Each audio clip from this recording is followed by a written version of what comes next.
Investment করতে পারে না। স্কোরবোর্ডের দাম 5 কোটি টাকা হতে পারে না।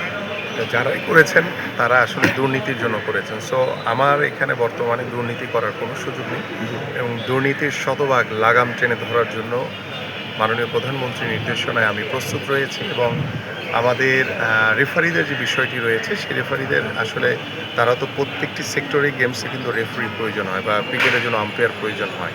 সো আমরা চাচ্ছিলাম যে তারা আসলে সকলেই কিন্তু আসলে আমাদের ক্রীড়া পরিষদের আন্ডারে রয়েছে অন্যান্য ফেডারেশনগুলো, বাট রেফারিরা নাই।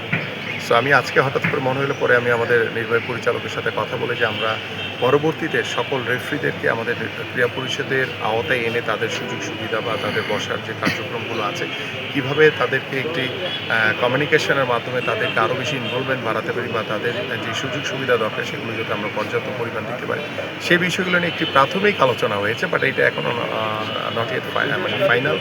সো আমরা আলোচনা শুরু করেছি। সো আমরা এটা পরবর্তীতে কীভাবে রেফারিদের সাথেও বসতে হবে, আমাদের ক্রীড়া পরিষদের যে আমাদের নীতিমালা রয়েছে সব কিছু বসে কিছু জায়গা হয়তো পরিবর্তন করতে হবে আমাদের নীতিমালা, সেগুলো পরিবর্তন করে আমরা চাই যে রেফারিরাও আমাদের একটি অংশ, তাদেরকেও আমাদের ভিতরে নিয়ে আসা।